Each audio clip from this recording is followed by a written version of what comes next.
नमस्कार, मैं हरिओम। इंट्रोडक्शन के बाद अब बात एक्सरसाइज 2.1 की। देखते हैं question number 1।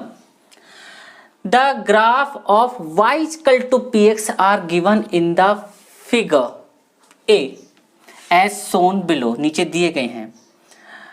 For some polynomial px, जो कुछ पॉलिनोमियल है px, उसके लिए find the number of zeros of px in each case. Number of zeros, यहाँ नंबर ऑफ जीरोज की बात कर रहा है कि हमें नंबर ऑफ जीरोज बतानी है कि किस में कितनी नंबर ऑफ जीरोज हैं। सबसे पहले मैं आपको एक बात बता दूं, लीनियर पॉलिनोमियल होता है जो वन वेरिएबल में, उसमें उसका एक जीरोज हो सकता है और कई बार ऐसा हो सकता है कि एक भी जीरोज ना हो। क्वाड्रेटिक पॉलिनोमियल होता है, उसके अधिकतम, क्वाड्रेटिक का मतलब जिसकी दो पावर हो, ऐसे पॉलिनोमियल जिसमें वेरिएबल की पावर दो होती है, जैसे कि ये रहा 2x² प्लस 5x प्लस 3। इस तरीके के जो पॉलिनोमियल होते हैं इसमें अधिकतम 2 जीरोज होती है, मतलब दो ऐसी जीरो हो सकती हैं, दो ऐसी x की वैल्यू हो सकती हैं जिस वैल्यू को इसमें रखने पर ये पूरा जीरो हो जाए अगर इसकी पावर 2 है। और हाँ, इसका ग्राफ भी है। अगर लीनियर इक्वेशन है तो उसका ग्राफ हमेशा एक लाइन आता है। जैसे ये एक लाइन है, ये लाइन है, तो ये लीनियर पॉलिनोमियल ही होगा।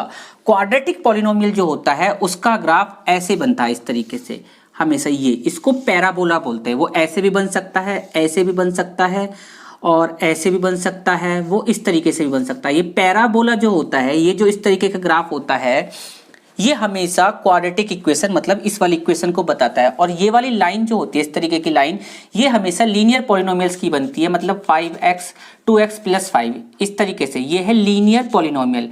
इसका चित्र हमेशा एक लाइन ही बनेगी या इस तरीके के, और 3x प्लस 5 2x प्लस 9, इनके जो चित्र बनते हैं वो हमेशा एक लाइन ही बनते हैं। ये हुआ x² प्लस 5x प्लस 9।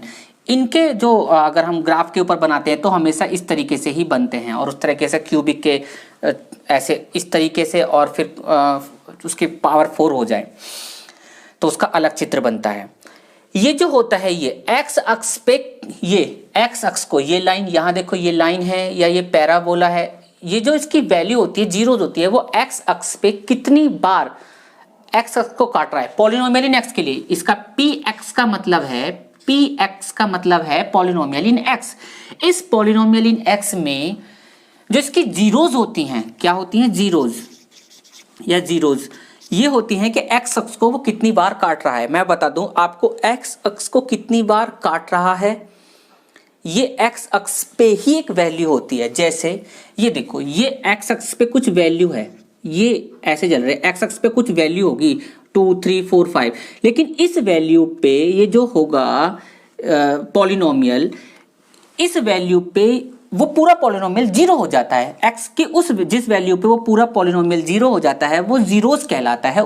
इस एक्स की ये वैल्यू होगी, सपोज करो यहाँ 1 हो जाए, यहाँ 2 हो जाए, यहाँ 3 हो जाए, ये 4, ये एक्स की 4 पर ये जैसा भी पॉलिनोमियल होगा वो पूरा जीरोस हो जाएगा, तो वो इसका जीरोस कहलाएगा। यहाँ देखिए, ये एक्स अक्ष को एक बार भी नहीं काट रहा। अब यहाँ देखिए, ये एक्स अक्ष को एक बार भी नहीं काट रहा, तो पी एक्स के लिए, y इक्वल टू px बोलते हैं इसको। px के लिए जब ये x अक्ष पे एक बार भी नहीं काट रहा तो इसका एक भी जीरोज नहीं है, इसके कोई जीरोज नहीं है, नो जीरोज। ये x अक्ष को, ये कोई पॉलिनोमियल, लेकिन ये एक पॉलिनोमियल है, ये ऐसे भी आ सकता है तो कोई अलग पॉलिनोमियल हो जाएगा। ये एक पॉलिनोमियल है, अगर ये x अक्ष पे एक बार काट रहा है तो इसका जीरोज होंगे। जीरोज कितने होंगे इसके, जीरोज होगा इसका 1, और इसके 1 एक बार काट रहा है, 2 बार और 3 बार, इसके जीरो हो जाएंगे 3, क्योंकि 3 बार 1 2 3।